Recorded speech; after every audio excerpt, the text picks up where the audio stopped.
বন্ধুরা, নতুন কোনো কম্পিউটার কেনার সময় আমরা যখন মনিটর চুজ করি বা আমাদের পুরনো কম্পিউটারের জন্য যখন আমরা মনিটর চুজ করি, তখন একটা জিনিস আমাদের মাথায় অবশ্যই খেয়াল আসে যে আমাদের কম্পিউটারের জন্য কত রিফ্রেশ রেটের মনিটর আমাদের নেওয়া উচিত। বিভিন্ন রকমের অপশান আমাদের কাছে মার্কেটে থেকে থাকে, যেমন 60 hertz, 120 hertz, 144 hertz, 280 hertz, 360 hertz, এরকম বিভিন্ন ধরনের রিফ্রেশ রেটওয়ালা মনিটর আমাদের সামনে এসে থাকে। কিন্তু আমাদের কম্পিউটারের উপর অনেকটা ডিপেন্ড করে যে আমাদের কম্পিউটারে কীরকম ধরনের ফ্রেম রেট বা কীরকম ধরনের রিফ্রেশ রেটওয়ালা মনিটর যদি আমরা লাগাই, তাহলে আমাদের কম্পিউটারের জন্য পারফেক্ট হবে। বিশেষ করে আমরা যদি কোনো কম্পিটিটিভ গেম খেলি, যেমন counter strike, call of duty, তাছাড়াও পাবজি, এরকম টাইপের গেমে কিন্তু আমাদের হাই রিফ্রেশ রেটের মনিটর অনেক বেশি হেল্প করবে।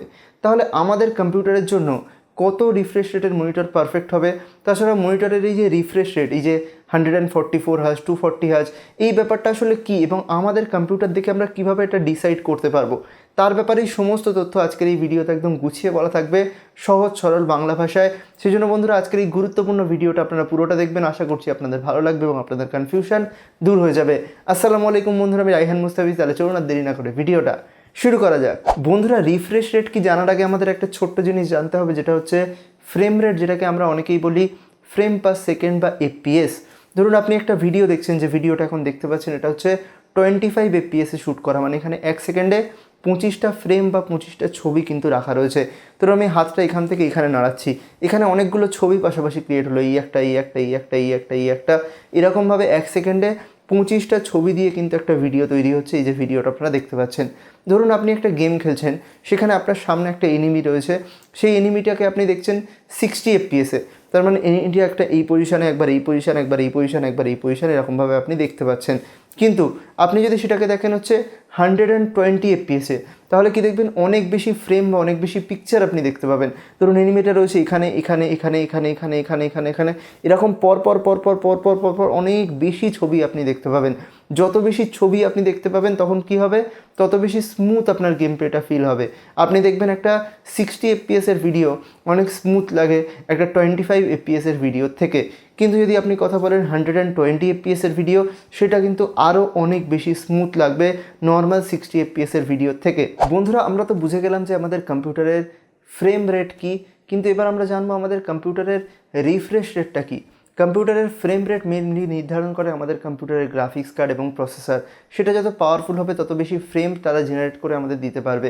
কিন্তু আমাদের কম্পিউটারের মনিটরের একটা প্রপার্টি রয়েছে, সেটার নাম হচ্ছে রিফ্রেশ রেট।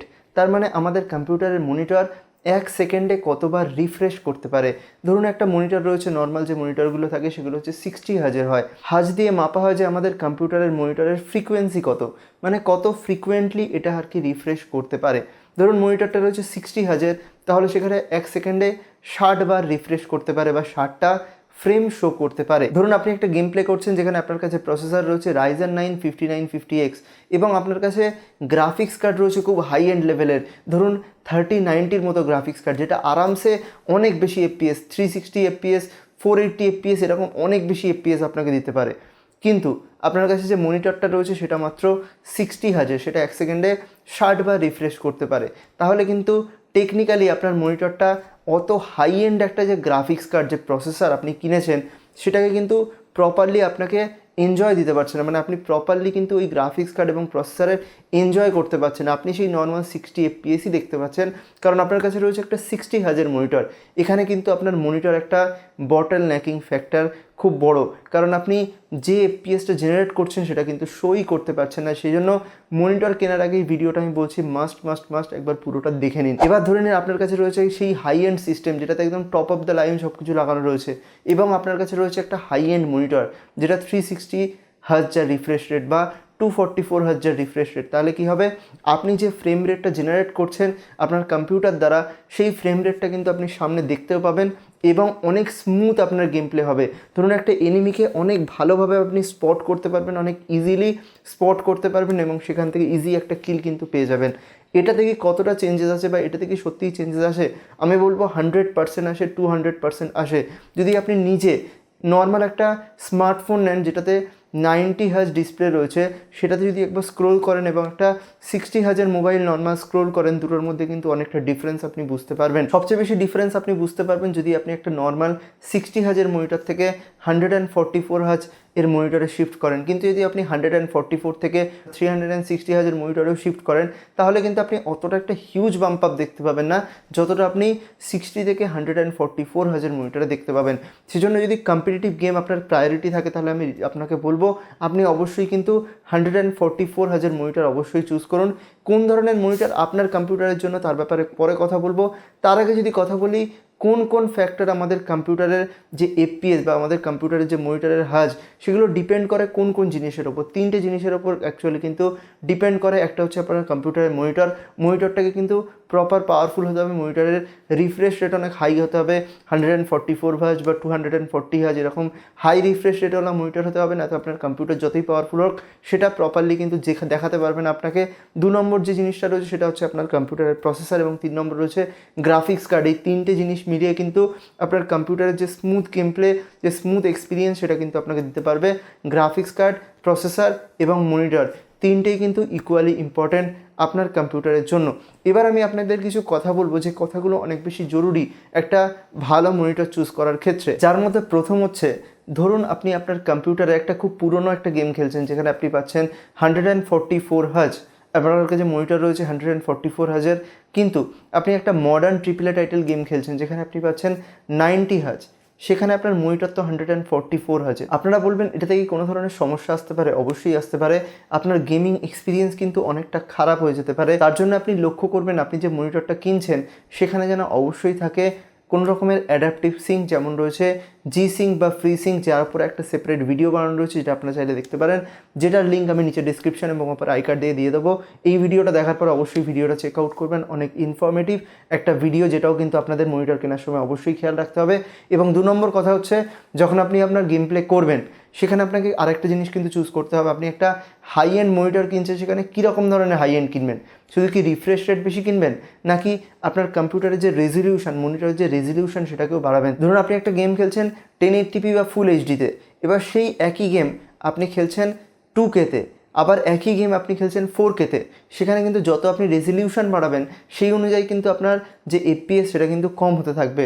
সেজন্য কিন্তু আরেকটা জিনিস মনে রাখবেন, যখন আপনি কোনো গেম প্লে করবেন সেটা আপনি কি 1080p-তে করবেন নাকি 2K-তে করবেন নাকি 4K-তে করবেন, সেই অনুযায়ী কিন্তু আমি একটা মনিটরের লিস্ট বা মনিটরের একটা চার্ট বলতে পারেন, একটা সহজ তথ্য আপনাদের সঙ্গে শেয়ার করতে চাই। প্রথম কথা, ধরুন আপনার কাছে একটা লো এন্ড বাজেটের কম্পিউটার রয়েছে, i3 প্রসেসর রয়েছে, একটু পুরনো জেনারেশনের, এবং আপনার কাছে রয়েছে একটা বাজেট একদম বেসিক গ্রাফিক্স কার্ড, বা আপনার কাছে কোনো এপিইউ বিল্ড একটা রয়েছে, সেক্ষেত্রে আপনি নর্মালি 1080p 60 হার্জের মনিটর কিন্তু চুজ করতে পারেন।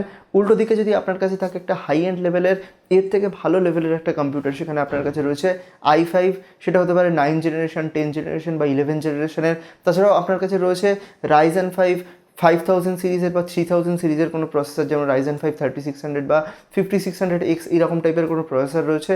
এবং আপনার কাছে যে গ্রাফিক্স কার্ডটা রয়েছে সেটা খুব হাই এন্ড লেভেলের, মোটামুটি হাই এন্ড লেভেলের, যেমন রয়েছে 2060 বা 3060S এরকম টাইপের কোনো গ্রাফিক্স কার্ড রয়েছে, তাহলে আপনার চুজ করা উচিত অবশ্যই। যদি আপনি 1080-তে গেম প্লে করেন সেক্ষেত্রে 144 হার্জের মনিটর, এবং যদি আপনি 2K-তে গেম প্লে করেন তাহলে 60 হার্জের মনিটর। এরপরে যদি আপনার কাছে কোনো প্রসেসর থাকে যেটা রয়েছে i7 বা Ryzen 7-এর মতো, এবং তার সঙ্গে গ্রাফিক্স কার্ড রয়েছে 2070 সুপার বা 3070 এর জাতীয় কোনো গ্রাফিক্স কার্ড, তাহলে আপনি আরামসে চুজ করতে পারেন 1080p-তে 240 হার্জ। এবং যদি আপনি 2K-তে গেম প্লে করেন তাহলে আপনি চুজ করতে পারেন মোটামুটি 144 হার্জের মতো। এবং যদি আপনার কাছে রয়েছে একটা হাই এন্ড লেভেলের প্রসেসর, যেমন ধরুন Ryzen 9 বা i9-এর মতো কোনো প্রসেসর, একদম বিস্ট প্রসেসর, এবং তার সঙ্গে রয়েছে হাই এন্ড গ্রাফিক্স কার্ড, যেমন ধরুন 2080 Ti বা 3080-এর মতো গ্রাফিক্স কার্ড বা 3090 আপনার কাছে রয়েছে, তাহলে যদি আপনি 1080p-তে গেম প্লে করেন তাহলে চুজ করবেন 360 হার্জের মতো মনিটর, যেটা আপনাকে একদম ব্যাটারি স্মুথ রেজাল্ট দেবে। যদি আপনি 2K-তে গেম প্লে করেন তাহলে আপনি মোটামুটি চুজ করবেন 240 হার্জের মনিটর, যেটা রিকমেন্ডেড যদি এরকম হাই এন্ড লেভেলের কোনো সিস্টেম থাকে।